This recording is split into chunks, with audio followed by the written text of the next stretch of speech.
Peace. What up, world? Peace. Plotting progress. We here back at you in the flesh for a special occasion. There's a lot going on today, but we acknowledging MLK Day. So it's a very special day historically, and considering what we're doing with this platform, it's very significant in the context of what we're doing. So we're gonna get into a few topics. Definitely acknowledge the great ancestor. But before we do that, we're going to do what we always do. We're going to get into bars. Yes, sir. I got this bars today. I think somebody going to get this one, man. Yeah, what you got? All right. Yo, celebrate the new life. New ways to make money. New ways to break enemies. Words they name and take money. Computers ain't that smart. Whatever man built could be taken apart. Anything new can get old, like dudes starting rocking platinum stock. Some stop wearing gold. Solar energized rides. No steering wheel. Tell it how to drive. No propellers in the sky. This is real prophetic, y'all. Because this came out in, what, 99? Actually, yeah, 99. No propellers in the sky. Airplanes like mini rockets. Waiting lists for the rich to get tickets to visit Mars. While the poor people starve, computers taking over their jobs. The man's forced to live off land. Now it's back to the caveman era. When we made fire by two sticks rubbing together. The truth is, many are too scared of new data. American online cut off. See you later. Yo, who got it? Not besides science. I'm stuck. I was trying to think. Like I said, 99. Right. Okay. That's a good. 99. So give me a geography. Some geography. Check it out. So we said 99. Y'all heard the bars, and this is considered East Coast considered one of his flops. His like big time flops. Yeah. Really? 99. Okay. 99. Who dropped it?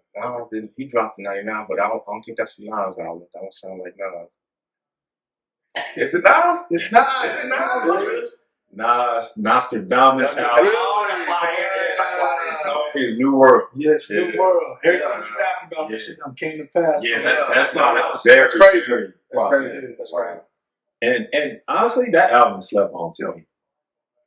That album is slept on to me. It's a lot of good songs on that. I remember that song with Ron Isley. I remember the album, but it was like at the time, I think I probably heard it a few times, and I was like, Well, there's a lot of controversy behind that album, man, because the bootlegging back then and everything, they had to change it up. That's right. For people to buy. Yeah, I think the rollout might have ruined that album. But yeah, it's good. So check that one out if y'all haven't already. Indeed. That's a good one.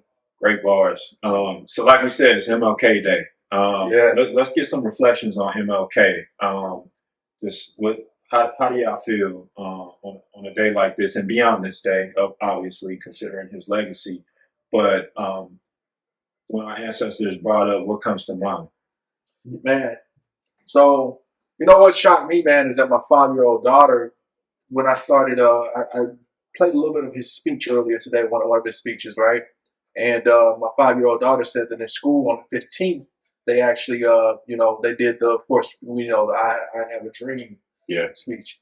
And then I started asking her a couple of questions about it. I was like, hey, well, do you know about, the time when he passed away or when he died, and she's like, no, but that, you know how it is. Mainstream automatically gives us that, that I Have a Dream speech. So I think a lot of people will resonate with that, but they don't know about the real him. How the reason why he was taken out the reason I believe he was taken out in the first place. So I thought that was interesting that my 5-year-old daughter at least had an awareness of who he is. So. Well, let's. I mean, I would say that's worth diving into because there may be a certain proportion of the viewership that's not familiar with that. But for me, I think I had recently seen a quote from his daughter where she talked about how at the time of his death and around the time of his death, he was actually one of the most least liked people in this country. Approval rate. It was like at an all-time low. And so, Trump. Around 2020. Good day to speak on that. But I think that for me, what resonates is how they've used him in a way to try to marginalize his heritage and what he really meant to the movement by making him a tagline, making him a portion of a speech, and saying, yes, we should all feel warm and cozy, and because of the fact that we honor him and his legacy in a way that we paint it in a positive light, that it shows that, hey man, you know, we're cool with black people. We know we've come a long way. We acknowledge that at the time we weren't perfect, but we're more perfect today. And I think that it really does a huge disservice to the work that he did, especially in the later years of his life. Absolutely. For me, I think he started to kind of come to a realization. He came to a realization. Come on, man, that at the end of the day, where we are, this idea of integration and nonviolence and just stand by and wait, it's not going to work. And so I'm honored that he began the work that other people picked up. And I'm glad that they celebrate him in a way, because it gives us an opportunity to really talk about him in the light that he should be talked about, to give people an idea of where we really need to be going from here. The check. Yeah. We talked about the check, you know, is very, very close to the end of his life. And, you know, some people would say prophetically he knew that his time was coming. Yeah. He said in one of the mountaintop speech, right? You know, it was so impactful that he knew that these people were coming. So he didn't have fear. He didn't have any fear around that, because he knew what he was doing was for the greater good of the cause and the fact that justice would finally come for our people. And I believe we're living in those times. Yeah. No, for sure. Yeah, indeed. I think about how you mentioned something where they try to shoehorn him into like a specific speech. Yeah. And how white people tend to be like, you know, we like black people too. And I think about Tom Horn, right? And how he was trying to get rid of like the Hispanic studies in Phoenix for some schools, and talking about how I marched with Martin Luther King. I've got some interesting history. Everybody marks with him. Yeah, right. But what do your actions show? Like, you don't really know what he was about. For my testimony for MLK, like a lot of other young black boys, when you were in school, MLK is your hero. Right. And so what do you taught? Turn the other cheek, and you know, you shall overcome. With that early church rhetoric. Right. And all that, bro, all that. And it's like, But he was a revolutionary. and then you learn about Malcolm, right? And then all of a sudden you got a thing against MLK. So when I have my children and I'm homeschooling Black History Month, I'm like, okay, let's go to the library. I get this documentary called Citizen King. Let's teach you about MLK. Man, that documentary blew my mind. All kinds of stuff I didn't know about MLK, and I felt so bad. Because I used to be that cat like, fuck MLK, Malcolm study at 30. Yeah. MLK was a revolutionary, man. He was. You know what I'm saying? And you don't hear that side of the story. So for people, And you never will get it from mainstream. indeed, that's why it's our job, right? And so for people who's watching this episode, my partner, when we did True School Radio, he put together this real good project called Liberating Dr. King, the L.E.G.A.C.Y mixtape. You can find it on YouTube. And it's a bunch of excerpts from speeches and, you know, interviews backed up by, like, you know, hip hop beats and songs that tell you about the MLK that our youth are not going to learn in school. You know what I'm saying? We used to pass those around when we do like our little events and, you know, feed the people block parties and whatnot. 100% of the people who have asked for feedback from that said, I did not know this about MLK. Absolutely. And we have a holiday after this. Yeah. Did you know that Arizona was the last state to declare? I marched with my family, my grandmother, my mother, and me. We started at L.E.G.A.C.Y, and we marched every year. What do you want? A holiday. When do we want it? Now. All the way up until it was, and obviously everybody know now, it wasn't until the Super Bowl decided you will never come to Arizona until you make it. You remember the governor's name? Evan Mead.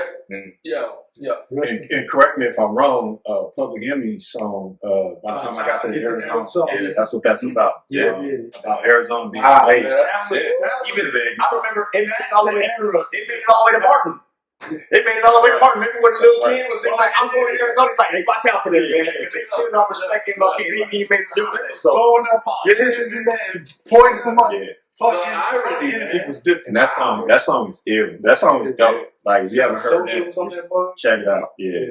By the time we get to Arizona, check that out if you haven't, because a lot of people, it's crazy. me saying this right now, a lot of people don't know who Public Enemy is. That's true, man. That's You true. know what I'm saying? That's a fact. So what you got, Connie? I definitely echo everything that y'all said.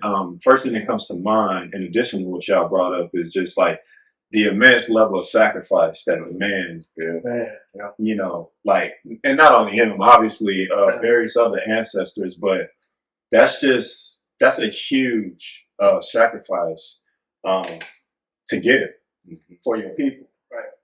And yeah, I mean, and then when you do the knowledge on, you know, how things went for his immediate family thereafter, it's really, it's sad. It's sad. So considering that level of dedication, and to fast forward and just kind of reflect on where we are now with the opportunities that we do have, the level of opposition that we have around us, for me, it really just kind of lights a fire under me in regards to a sense of urgency that needs to remain apparent. It's very easy to be distracted. Everybody's kind of in their own bubble, doing their own thing, unbothered for the most part, until they're not. Right. You know, so I think the opposition has positioned things in a clever manner to where people are disenchanted with the idea of that level of collectivism and sacrifice. Revolution. Yeah, and you know, it's the infamous Boondocks episode, if y'all seen it. When Martin comes back and he's just like disappointed. And he's just like, you know, so that comes to mind also because, you know, it's very easy to put your ear to the streets or get on YouTube and hear people complain or express what they are disenchanted with and how things are this and things are that. But my question is, what are we doing about it, right? But we as a people will get to the promised land. Indeed. I get there with you. Indeed. We got our promise, man. So, I mean, it's a lot of people pushing their agendas today. And we saw it. Yeah, we seen it today.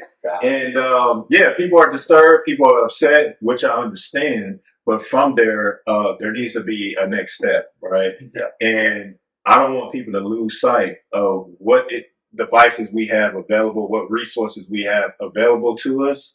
And we just got to pull it together. It's like, yo, if they doing that, what we doing? Right. You know what I mean? It's really that simple, you know? We can talk all day about what they doing, but at the end of the day, are we on the sidelines or are we in the game? And if we in the game, are we playing the game in a manner that is conducive to us winning the game, right? If we're on a football field, we can't complain about football rules because we're going to play basketball. Right? We got to remember, if we're on the gridiron, we're on the gridiron. So that's how we got to play it. Right.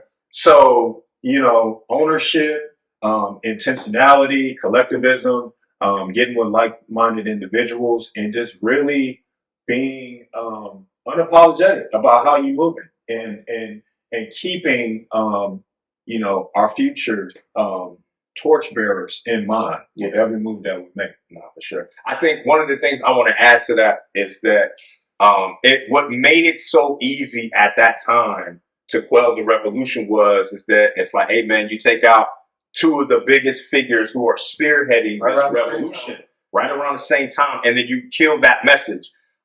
Whereas what needs to happen is that it can't be one person bringing that message. You gotta bring it, you gotta bring it, I gotta bring it, you gotta bring it. If everybody's bringing that message and everybody is stepping into their own light as a leader and saying, you know what, I am unafraid of the consequences, but I need to be a torch bearer. I need to not only act, but I also need to teach at the same time. Yeah. Each one teach one. Right. Then what happens is that you can't kill the revolution. You can't stop the movement. You can't quell the progress. Absolutely. Yeah. Because there's too many people who are bearing the torch now. Whereas what we had become accustomed to is the Messiah complex. This, I need a savior. You're our savior. Thank you very much. When in reality, everybody is called to be a leader in their own right. Right. And until everybody can decide to walk into that light in the same manner and in the same fashion with the same disregard for any potential consequences for what may come of it, we'll always be in a position to where we're waiting for that one person to come and be the voice that speaks for all of us. And it's a collective, it's a community now. You know, I think that's one of the things that, as you were speaking, the unity piece kept coming back to me. That unite. We're all on one front. We're on one accord, and this is how we're moving. And that speaks to just what we did as a microcosm in the growth spot. You know what I mean? It speaks to the collective unit and then how we're moving. We're moving together, and no matter what. So if it doesn't, it's not about one. It's about the collective. So Big fact. Powerful, man. It really, when you think about it, that's really what makes what's happened with us the most powerful. Is that there isn't one person who stepped out to the forefront or into the light and says, "I'm going to steer the ship," but it's everybody. If everybody does a little bit, nobody has to do a lot. absolutely. And we don't have to. What we do in our house doesn't have to be the same with what you do in your house. As long as there are some core values and principles that we can agree on. Come on, man. Right. What's great about what you're saying, as far as like catching up with your tribe, is like when we actually start to accomplish things, regardless of how big or small, it reinvigorates the momentum.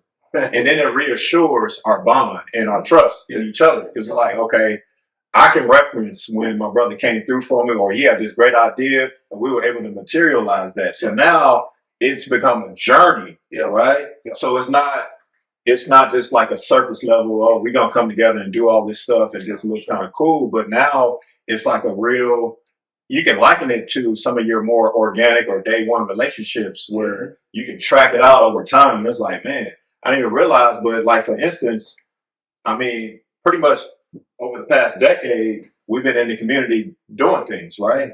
And everyone in our collective, the growth spot, essentially in some sort of way, we were crossing paths in that space, giving back or just kind of facilitating programs for the community, for the youth, things of that nature. So that alone kind of like gave us a head start in this particular effort, because now you have credibility amongst the individuals in the collective. And I think that's important. And it also speaks to the lack of trust that some people have when they try to kind of organize these sort of efforts. But time reviews. And I just express gratitude for those experiences and where we are now and where we're going as well, because I'm very enthused about what we got going on. And like my man said, ain't nothing gonna stop this train. Our train is gonna be on schedule. And that's how you gotta move. Like, you just gotta be sure about what you're doing. You know what I mean? Because if you're not, who can be excited about it if you're not absolutely sure, absolutely enthused about what's happening, at your hands? Yeah, and I just want to add on to that. Crossing paths and everything. You're talking about cooperation, right? You're talking about showing appreciation. You're talking about gratitude. We want to continue to keep doing these things and building with each other if there wasn't that. You know what I'm saying? And it's about getting back to human interaction. Everything is so, man, Brother Abdul was at Grassroots the other night. He was talking about how the whole world has been blown wide open. You know what I'm saying? Right. And it's about getting back to that narrow path, staying focused, right? And my brother was talking about trust, and when it comes to MLK, and what I love about this, a lot of people, they try to put doubt into the individual so you won't emulate the positive or radical revolutionary aspect. What always comes up, he was a womanizer. You know what I'm saying? That's what you hear. And the thing is, it's like, what's beautiful to me is Coretta. You know what I'm saying? She understood the assignment. She understood the man who she married. She did not let anything sever that. Right. You never seen Coretta talk. You never seen Coretta talk ill about Malcolm in public. Let me tell you what was so ironic too. This is one thing that was so ironic. So the song you just picked, you said it came out in what year? 99. 99 was the year that they brought that case and that they got the conviction for the conspiracy to commit his murder. Most people probably don't even know that either. That was MLK. That was that Malcolm. Yeah, that was MLK. They just brought the case. Remember, his daughter just brought the case for L.E.G.A.C.Y. She just brought that case. But yeah, the United States government was implicated for conspiracy to commit his murder for Martin Luther King. And that got swept right under the rug. And we never really heard anything about it. So you go look it up to this day, 1999. That was the year of the case. Wow. That's the irony. Wow. So I got a controversial question. Okay. So I have a theory about, Black Americans in particular, as far as us kind of reaching that promised land per se, or like our optimal state. I feel like there needs to be some kind of catalyst to come about to kind of like shake people, wake people up, however you want to put it, so that we reprioritize ourselves in a manner that we, number one, aggregate our resources, get along with each other long enough to get some stuff done. Essentially, is what I'm saying. So my question is like, because when I look back historically, and I've said this before, but I feel like for whatever reason, in regard to like movements at the helm of Black Americans, it seems like to me that we're at our best when our back is against the wall. Right. You know, so my question is, are things bad enough for people? No. That's like kind of like, We saw what happened with COVID. okay. You know what I'm saying? And I've said it before, bro. Donald Trump got to bring slavery back. To be that real, right? Yeah, because people to get it. Inauguration day. Just Ironic. ironic. You know what I'm saying? Or like, Not inauguration day. He was inaugurated. okay, he did TikTok. He did TikTok, but what he needs to do is ban PlayStation 5s. Right. You can't go to the strip club. You can't go to the club. And then niggas might get out there. Might get it together. Like, oh, it's like, wait a minute, man. You're touching the souls with all Stuff they care about, man. Nah, I mean, the thing is that they've done a good job of making this facade to where you got it made. I think I said this on another episode of Populated Dialogue that we have, is that people have become so disenchanted with this idea of what America is and patriotism is, to the point to where you believe, and this is so crazy to me, that everybody is up in arms about TikTok, an organization that's owned by the Chinese government, one of the most repressive governments, that they don't want their citizens to know nothing, but you think that they want you to know everything. And that's the idea, is that we've become so disenchanted with this idea of what freedom and patriotism and what it means to be American, that they're like, oh, it ain't nowhere in the world that's better than here. And you got it made and you got it so good. And people buy into that and they believe that because, well, yeah, that's a different story. Man, that's a different story. But because it's like, I got it made, so I'm gonna continue to get up every morning, and I'm gonna continue to go to my job, and I'm gonna continue to rack up these debt and accumulate these bills. And I'm happy because I got a new car, I got new clothes, I got new furniture, I got good friends, and like everything is cool. But in reality, it's like it's all just smoke and mirrors and a facade. And until you can find a way to pull out that facade and strip away this idea of patriotism is. And strip away this idea of how great this country is. Not to say that it's not great, not to say that I'm not grateful that I live here, because I know there are other places I could live, and it's not as good. It's great because we make it that, though. We the people. And we've lost touch with that. We lost sight of that. No, we've been made to lose sight of that. Absolutely. We've been made to lose sight of that. Like I said, they throw the red herring out there, and it's like, oh, yeah, no, I'm going to shuck and jive my way onto the strip club, and it's all good. When in reality, it's like, we could be so much further along if we left this idea of what we believe it is to be American. Because we didn't define what it meant to be American. It was pushed on us. And we just continue to buy into it. And so I remember when I was a kid and we were in school and we would stand and we would do the pledge. Hey, I was in second grade. I'll never forget this. My teacher, her name was Mrs. Moore.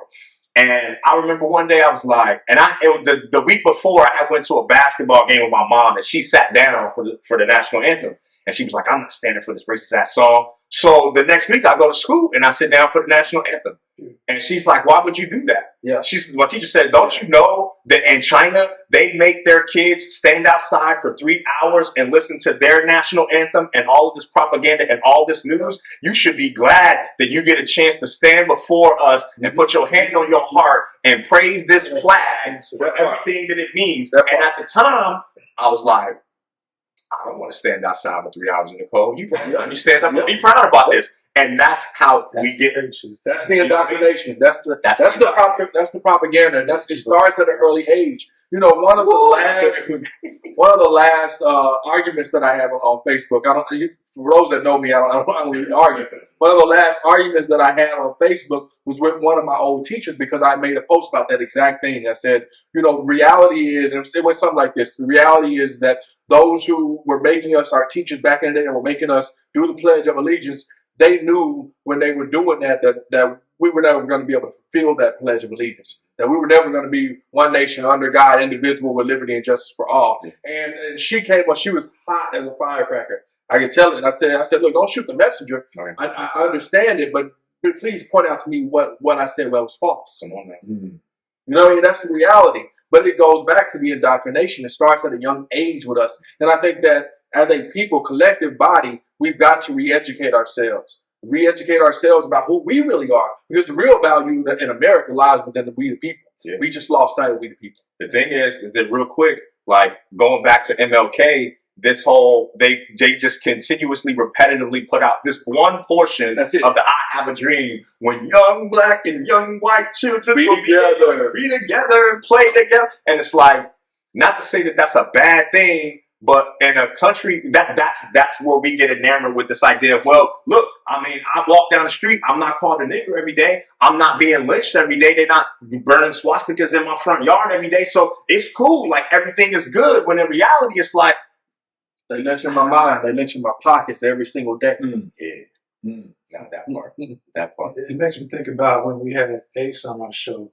You know, he doesn't have that mind state, right? So he's kind of on the continent, right? And he's getting to it on everything. Yeah. You know what I'm saying? Where we're just complacent. Yeah. And we take what's given to us as opposed to him saying, I'm going to take it. What proactive versus reactive. Right. Because taking it back home, it's abundance here, and he takes it back home where it's scarcity, and then by having it at home, there's so much more appreciation and gratitude and cooperation back there. Because he went here and did like a lot of other immigrants do. Yeah, you know what I'm saying? That's inspiring, man, for real. Because we going to Kenya, me and my family, we booked our tickets. We going to Kenya, and I've been politicking with this brother in Kenya, and this my man was showing me his garden, his farm. And I mean, he growing green beans and French beans. He growing coffee, bananas. I mean, and it's just acres upon acres upon acres of just land. He's like, man, when you come, I'm gonna teach you how to live off of the land. We're gonna come and we're gonna slaughter a goat. And I'm just like, you know what? Like, that would be an amazing opportunity to be able to go back to the homeland, to acquire land, learn how to live off of the land, and then use that to not only be able to take care of my family, but the community at large. Absolutely. And see, stuff like that, what you just articulated, that serves as like a rites of passage for a man in particular. And, you know, we're not of the time where we grew up on farms and things of that nature, where we have that mechanism to turn boys into men, right? You know what I mean? So everything that you described previous to that, like all these different things that kind of lull people to sleep and keep people complacent and like over convenience, that it really just stagnates our progress. So I kind of liken it to like, nobody like medicine because it tastes bad, right? Everybody likes sugar, right? So all of that stuff is like sugar. It's making us fat, lazy, it's giving us diabetes. Absolutely. And it's not even that medicine tastes bad, but you've been conditioned to like the sugar. Right. So nobody wants the medicine, you know? Just look at what they did with this little app. They took it for a day and everybody lost their mind almost. People I ain't seen on social media in years. All of a sudden popping back up, dropping posts like, well, since they took TikTok, I gotta do something. But in reality, what you say, Colin, is so real, man, because it's like when we bought our land, the first time we went to the land, and it was like, to just be out here and to be able to visualize what we can do with this, I never felt more enslaved at that time. Because it's like, I can't build a house, but I can go work my ass off and put some money down on the house.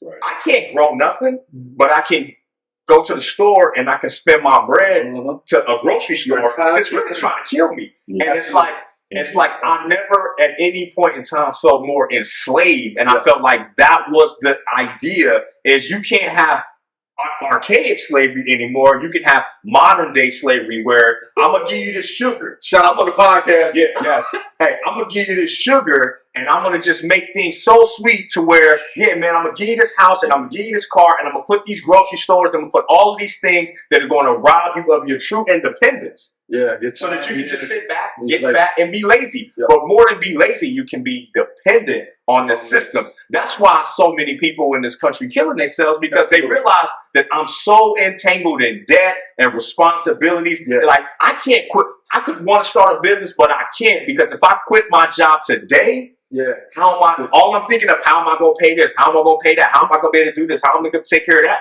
And it's like, that's the rules. Absolutely. That's the grand rule. Yep. And we got to remind ourselves, like, whatever Stockholm syndrome. the path, Let's get free. if the path was perpetually smooth, what does that do? It doesn't develop any character, Nothing. no perseverance, anything. So we need texture, we need resistance, we need opposition along that path. Everybody's got to go upon their own hero's journey and slay their own dragons, right?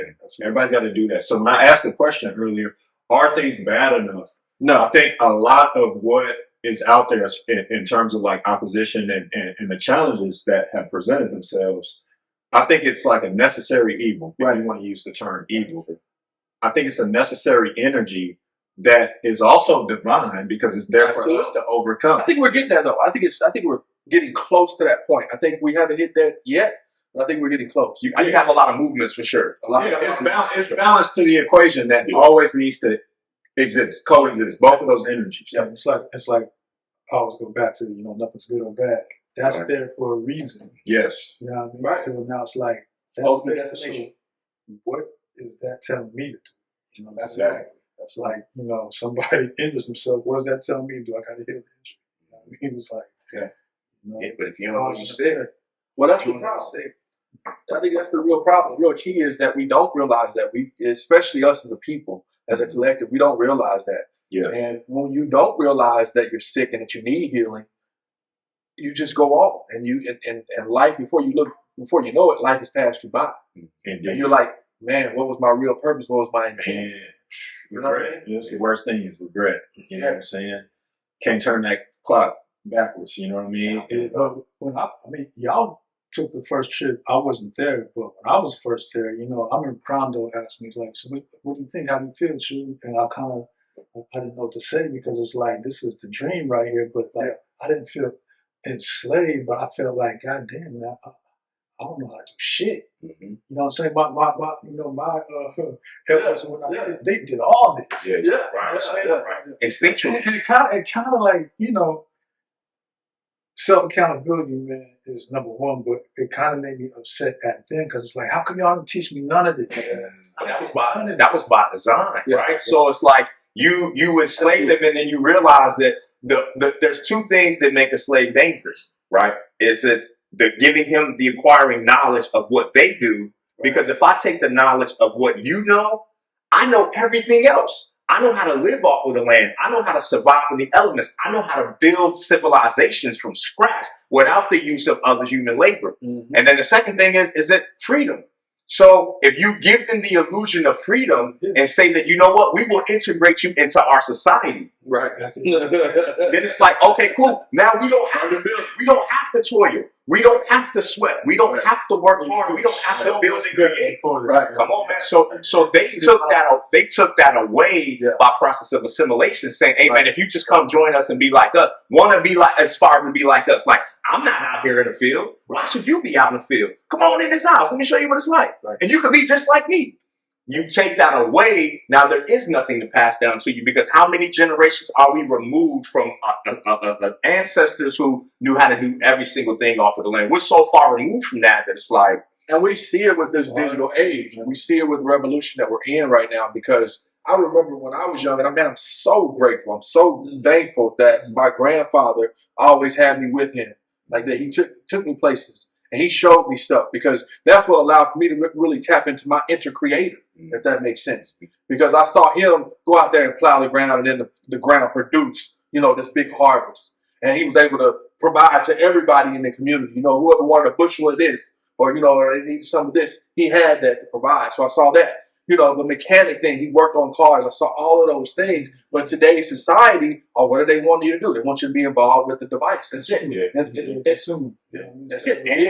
And high key, that lifestyle served as a way to encourage people to keep their families together. Yeah. You couldn't afford to leave your family. Nah, when you needed to keep the rest together. You I need your young ass out there, able-bodied ass out there in that field working in toilet. Absolutely. Yeah. So as they've implemented all these different things that people are, you know, lulled to sleep with, distracted with, it's further separating the family. Mm-hmm.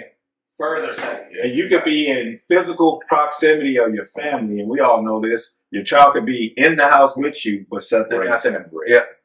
You know, so that's I've literally had that experience. That's a very real thing, you know. And it's like if they got it on that level, how do you even extrapolate from there into the community? It's a when your house is fragmented. It's a well-oiled machine. Yeah, it's wicked, but The magnitude of that challenge speaks to the occasion that we need to rise to. Absolutely. You know what I'm saying? Yeah. We still here. We're not supposed to be here, bro. Yeah. You know what I'm saying? That's what. If I'm the enemy, I'm like, I don't care. All these obstacles are. You're still here.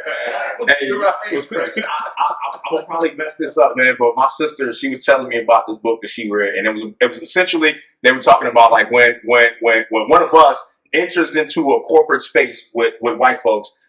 They ask like 4 questions. The first was like, how'd you get here? Right. And then the second is, why aren't you bitter? Oh, okay. I think you're talking about Yeah. The third one is, how do we stop you? Mm. The fourth one is, how do we keep more people from coming behind you? Mm. And that's the thought process is that I'm pretty sure there's a lot of, I see this post that was like, that this white guy was talking about how the top 400 wealthiest white people in America have more wealth than all 41 million African Americans in this country. And if you add another 600, the top 1,000 wealthiest white people have more wealth than all of the Black and Latinos in America combined. Yeah. Yeah. Just imagine that. Yeah. Just imagine that. We saw them parading around today. What do you mean? Yeah. On live television. They were parading around today. So what's interesting about the times that we're in is that people are going to have to get to that point, like you mentioned, where our backs are against the wall, where we have no choice but to unite one with another, to lean on each other, and to build collectively. Like it reminds me of one of my favorite books in the Bible, which is the book of Nehemiah. Okay. Because they set out to do and accomplish a mission. And by the community coming together collectively, they accomplished it way before. Even though they had their opposition, they had 3 that came against them saying, "Oh, you can't do this. You shouldn't be doing this." But there's one. I think it's Nehemiah 8 where it talks about and next to them, and next to them, and next to them. Each one was working their section of the wall, and they were able to do it at It's every like time. the body works with the different organs and everything. Nah, Everybody's listen. doing their part. You're gonna like this, man. The idea of 50 niggas. Right? You know, we can't all come together collectively in one major movement. It just needs to be small pockets, right? So what we doing, at 7, we have the ability to influence our family, which then turns into like 30, and then we can go and we can add more people, and we can teach other people in different areas how to do it, so that now if you have different movements in different parts of the valley, and different parts of the state, and different parts of the region and the country, all moving in unison, but separately, it makes it that much more difficult to stop. And it makes it that much easier to incentivize people to say, damn, like, yeah, I think I might need to get on something like that. That's what happened in Spook that sat by the door at the end of that movie. Man, classic. At the end of that movie, Sam Greenlee. At the end of the movie, man, that's something else to bring out. At the end of the movie, man, you know what I'm saying? All those cities were in uprising. Yeah. But it's unfortunate, along with MLK, you know, and the brother who wrote some of his speeches was a Bernard Russell, was that his name? I think they had a Netflix movie, but I might have got them, I'm not sure. But him, MLK, Sam Greenlee as well. Like he wrote Spook the Sap Out Door. I think we talked about this before. I know. You know what I'm saying? Like it's unfortunate that he wrote that book for a reason. Yeah. You know what I'm saying? And it's like for him for him to die and not see that come to fruition. Yeah. Like he didn't write that book for him to die and And It was a book for a reason. You know what I mean? It's like somebody pick it up, man. That was a manifesto that I think that is not talked about enough. Because I do believe that assimilation is important for to be able to get the information to bring it back so that we can use that to community build. Yeah. But community can't be one community. Community needs to be communities, right? Plural, not just one big singular community. Because then you get caught into this mindset of, well, one person is greater than the collective. And that's how you create this idea of power structures where when you have small communities or villages that are working harmoniously. That's it. Yeah. Another great example. The first Avatar. Okay. The humans came and they had to run those demons off the planet. Right. All the tribes came together. Yeah. You know, yes, they did. Yeah. Yeah. That's powerful. What am I? That's powerful. Yes, indeed. Yes, indeed. So, in regard to solutions, I mean, we've spoken to some of what needs to happen. Sense of urgency for sure. Yeah. You know, there's no better time than right now to start. Yeah. Yes, indeed. We can't cry about spilled milk, things that happened yesterday. I mean, it is what it is. But moving forward, I mean, as long as you got air in your lungs and you got the mental capacity to fight, it's like, yo, let's get busy. Let's put our heads together. Let's make it happen. Well, I think that. Oh, go ahead. Let's circle back to what you were saying, bro. Like, so all those pockets, that's where like the programs come. Right. That's what I was about to go right into, man. Because it's like I feel like the most important thing is that we start to take our freedom and our power back. And it's very easy when you can literally find a way to grow food. Then what it is that it's much cheaper to grow your own vegetables than it is to go to the grocery store and to buy them. Plus, you know what you're feeding yourself. And so if you just start small and say, I'm going to take my liberation back and I'm going to learn how to grow from the land. Yeah. And whether you got a backyard or whether you got a front yard or whether you got a windowsill. Or even a community space. Whatever. Right? We were just out Heart and Soul earlier, man. Me and my lady down here working on her plot. And then shout out to Brother James and Nika Hart. And it's a real pillar of the community. Because it's like we went there and we picked some Swiss chard and some cabbage and some peppers, and then we came home and made a salad. Come on, you know what I mean? So if you can just slowly but surely start to become more self-sufficient, then what happens is that you minimize the anxiety. Because listen, money don't grow on trees, but food does.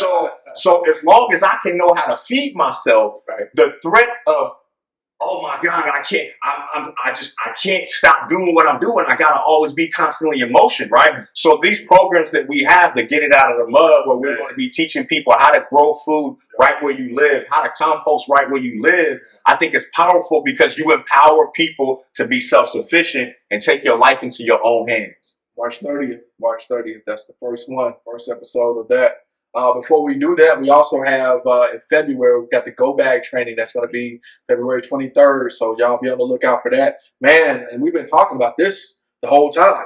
This whole episode has been about let's get free. Yeah. So that's coming in October. Yeah. Man, talk to us about Rooted though, brother True. Oh man, plan on. I don't know if we're going to be interviewing her before y'all see this or afterwards.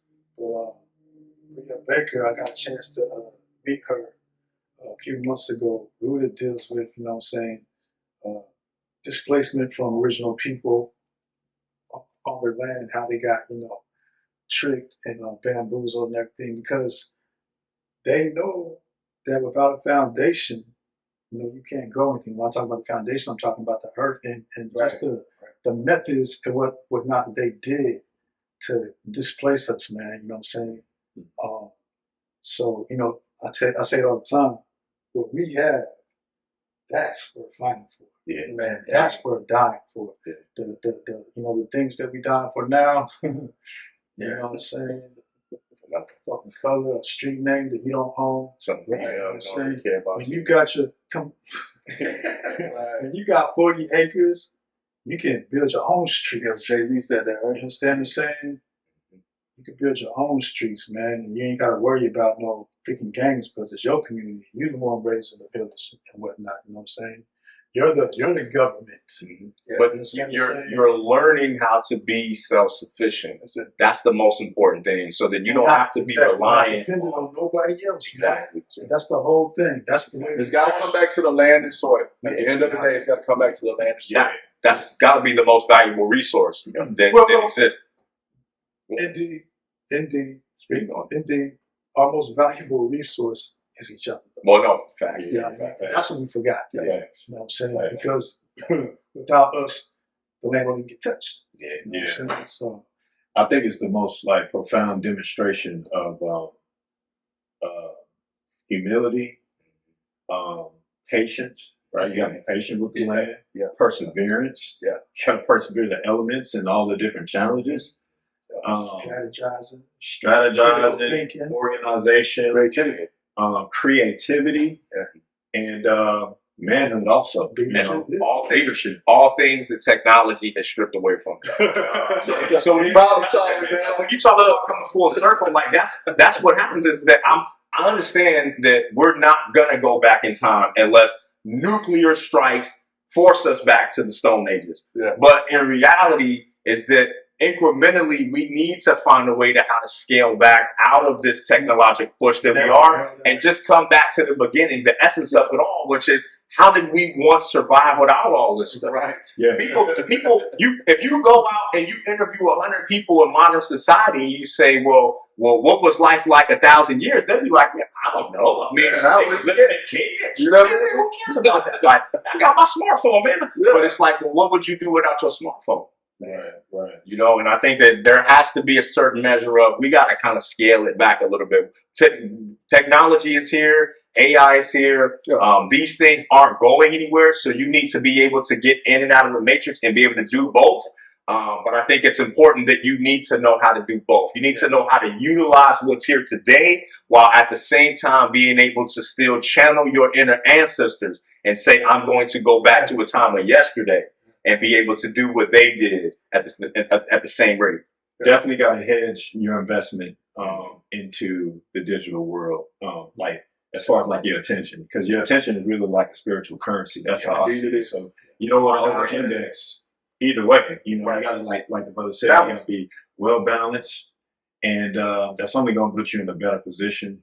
And yeah, that's it, man. Like that is really it's really simple, you know, but. You know, everything that is at play has overcomplicated things, unfortunately, and we tend to overthink things because we're unfamiliar with it, or we just in our own head. Well, it's scary. They've made it to be scary. Yeah. Like I said, when you get ensnared into all these things, you're so consumed with keeping up with the Joneses, or having the flyest lady, or the dopest car, or you know, I got that position, that title. Yep. It's like you feel like I can't get out of this now. I am trapped. And I think you coined that phrase, man, how to get in and out of the matrix. You know what I'm saying? Yeah, like that's the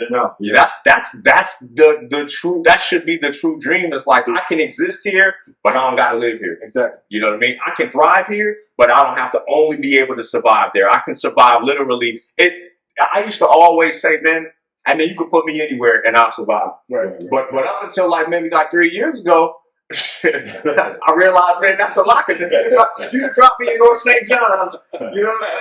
On top of that nation, right? So I figured it out. I would have resorted to a level of savagery. Yeah. I would have just been looking, who can I make a victim? Yeah. And that's not surviving. That's just treachery. You know what I'm saying? So I think it's important to learn how to be able to do both and operate in both arenas, be in and out of the matrix. In the world, but not of the world. I think that's the real key right there. In the world, not of the world. And once we realize that, it helps you to navigate and move through this thing called life a lot easier. It comes at you a lot easier too. So yeah. But DMX say, I'm not an industry nigga. I'm So speaking of like, you know, the spiritual currency that I speak attention, right?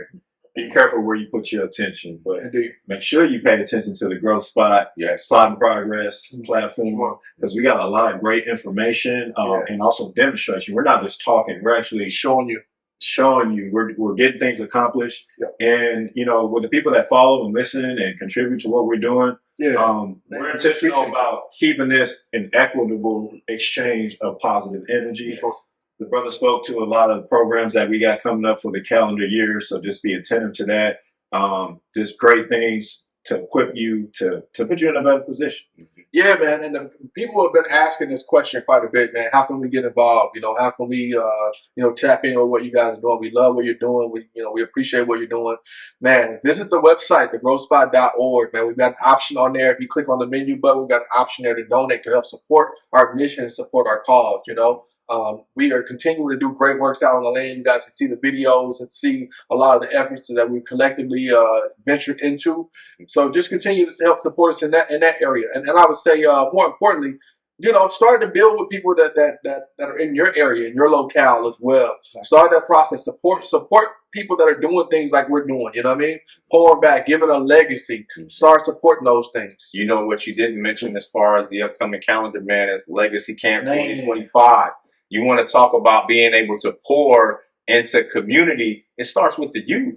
We need to be able to teach the youth. Just like you said, man, damn, why didn't my ancestors teach me this? Well, we're in a position to where we have taken an intentional approach to being able to give this information back to the youth through a bunch of different programs. And then the Legacy Camp, it actually takes them out of the inner city and gets them to a space where this becomes obsolete. And now you get a chance to have no noise pollution, no actual pollution. You get to be around the stars, and you actually get to experience this thing called silence. And with that silence, you actually get to experience new things. You can actually hear your ancestors' voice. Yeah, so that's what they don't want you. They don't want you to listen or hear your ancestors. Saying like that's all that all those cells in your body. That's your ancestors. You can actually listen to them and get some work done. Yeah.